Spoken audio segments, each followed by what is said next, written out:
what's up? How's everybody doing? Are you all hoarse in the throat like I am? I've been sucking Traeger smoke for 3 days, so I thought that song was appropriate, at the least. Gosh. So, last April, I was hanging out in a reservoir south of here in the great state of Idaho. What a gorgeous place. Yeah, truly. If I didn't love Montana so damn much. And catching my first kokanee and bull trout and having a great time. And Grant Albin was cooking perch with me. And I was like, well, what do you do, Grant? I'm a chef. No, we were making tortillas together. We were making handmade tortillas. And Grant's like, well, I'm with a group called BHA. And that was the first time I heard of Backcountry Hunters and Anglers. And I'm glad I did. You know, the word rendezvous, as I understand it, is late 16th century French origin. And it means present yourself, right? So, give another holler, get hoarse. Present yourself. Yeah. You know what? We spend the entire year, for the most part, and we disband historically. From here, we disband and we go back to our work, we go back to our things. And the beauty of this rendezvous and any rendezvous is the opportunity to tell your story, to share, to trade, to upskill, to tell someone about a warring tribe, Democrats, Republicans, whatever you want. And we talk and we learn and we educate and we learn how to be better, right? We're supposed to walk away better. And so for me, it is just an honor to just be up here and chatting about my love affair with these natural places and our public lands. So, yeah, no doubt, no doubt. Yeah, no doubt. So, thank you, man. I'd hug you, but I'm supposed to be up here. So the summer of 2011, I had just finished up a decade as a yacht chef, and I was back home starting the little startup food company out of Livingston, Montana called Montana Mex. You all try that food the last couple days? Is it good? Good. And I had just spent a decade traveling the world as a yacht chef, which was amazing, and it was eye-opening and it was beautiful, but I missed home like you wouldn't believe. You know, for 10 years, I would only get home in Montana in the spring and in the fall. In the spring, I would shed hunt, I would morel hunt, and in the fall, I would chop wood and put some meat in the freezer for my family, and then I'd get back to work. So I decided to move home in 2011, started the food brand, and as it is when you're a chef, you get asked a lot of questions, and some of the most obvious ones are, what's your favorite dish to cook? And I'm like, whatever you want. That's my favorite dish to cook, whatever you want. It's true. That's not bullshit. I was a private chef. So it's like, paycheck, whatever you want. That's my favorite dish to cook. And then, of course, it's also, you get asked, well, will you cook a meal for me, right? So my buddy Jesse Arneson asked me to chef his wedding. I don't do weddings. I don't really cater that much. But he's a dear friend, so I said yes. And he's from the Flathead Valley. He's from, looking at the Mission Range. And he wanted flathead cherries on the menu. He wanted elk on the menu. And we dreamed this up together.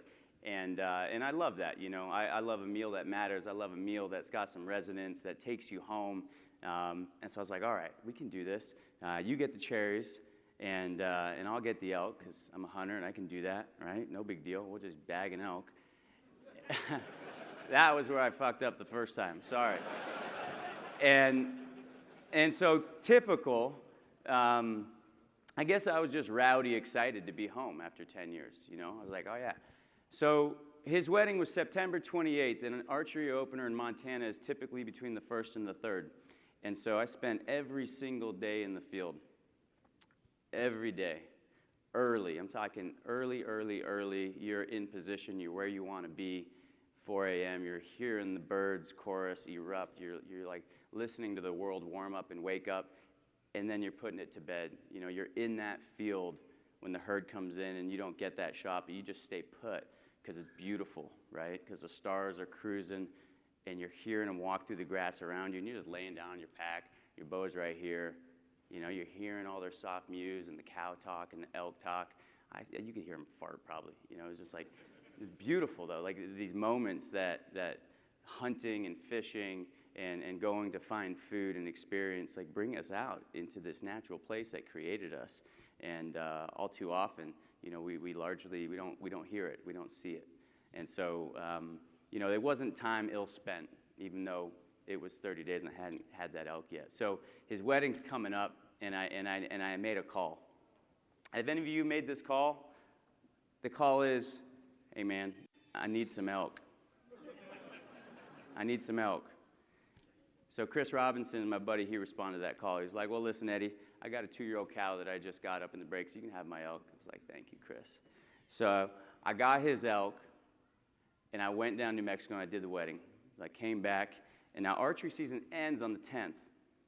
I got home on the 30th, and now I got like 10 days to get it done and pay Chris back. So I'm striking out. And so I'm like, all right. Last day, always a Sunday, I wake up, and there's a place called Cutler Hayfields. If I see you there, I'm going to say hi. And so I like to really get to know an area. So I don't travel and go all over the place to hunt. I like to really pick apart an area and just really map out every single nook and cranny. And so I had hunted basically the same spot to pattern it out. And on this Sunday, I said to myself, all right, I think that the play is to just get a little higher than I have been and try and juke and jive when I see him coming up out of the fields in the morning, and I'm not going to let him outsmart me this time. And so sure enough, I see a nice herd bull, maybe got like 20 cows with them, and I see that they're going to come. There's a little round knoll right next to this hayfield, and I'm just up above it, and so they can go left or right on it. And the way I see them patterning is they're going to come right. So I've got about 100 yards. I slink down. I get in position. I get ready. And you can hear them. They're like back of the room right now, right? And I can hear them.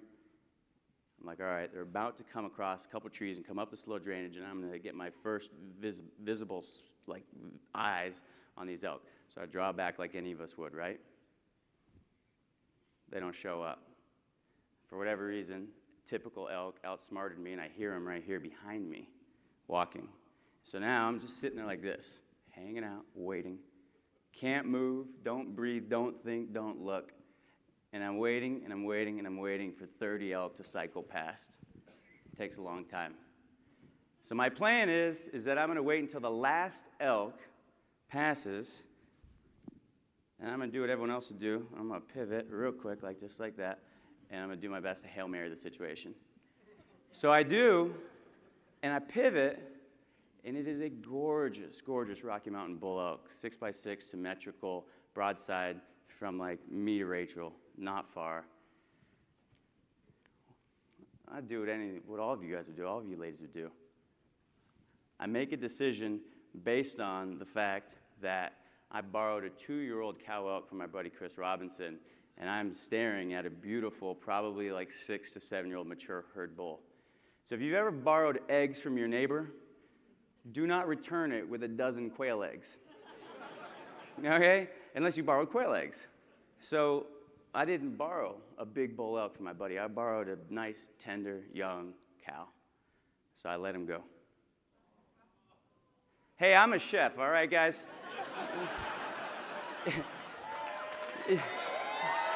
Yeah, you can come over to my house anytime and borrow baking soda. You can come raid my pantry, but do not return inferior product, okay? You will not get invited back to the table. Microgreens, heteromaine, different, okay? And so I think to myself, though, because I'm still hunting, okay, guys? And so I'm like, I got to stop this herd and try and get back up after him and pick off a cow. So I let out like a little, just like a lost calf, like, meow, meow, meow. Right? Let out just like a little mew. Meow. Kind of like waiting to hear.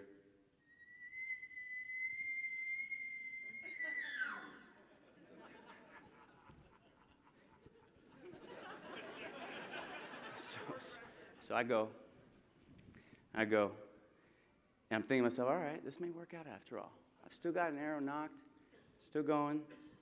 And I get up, I don't know, 100 yards or so, and I see a couple cows bedded down, a couple calves milling around. I don't see the bull. So they've kind of like headed up in a little bench 200 yards up, a couple spotty trees, jack pines and juniper. I'm like, okay, I'm taking my time. I'm going real slow at this point. I do not want to screw this up again. And I can't locate the bull.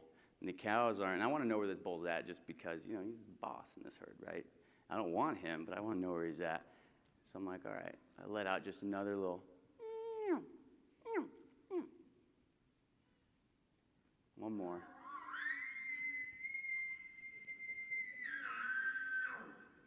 Okay. All right. I'm going to make my move. I know where Daddy's at now.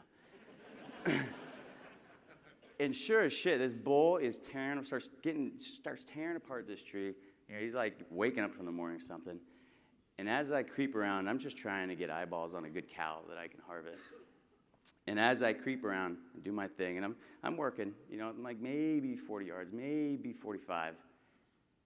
And I finally see this bull, and this bull is taking a piss all over the place. Right, wearing mossy oak, a red flannel, and a mar bread like this. And like barely, not even hanging on to himself. He's like hanging on to the bugle. And I just got called in by another hunter. That bull was not, that's a true story. It was Aaron Kane, and I heard, like, that guy called me in. Embarrassing. Cows boogie. I go over to talk to Aaron Kane. I'm like, what the shit, man? He zipped up, thankfully. I get out of there. I don't like telling that story, but I told it here. We can all be friends. And the reason I wanted to share that story is because a lot of folks in this room have heard a story about me getting electrocuted, right? About me losing my hand. Well, I've played this in my head so many times because had I shot that bull and just been like, you know what, CR, you're getting what you're getting, man. I may not have lost my hand, who knows? Because that was around 9:35 in the morning, and I decided to reset and go hunt a wallow midday that I knew held elk during the middle of the day. And it was on my way to that wallow that I ran into that dead baby black bear, and got zapped with 2,400 volts of electricity that same day in the afternoon.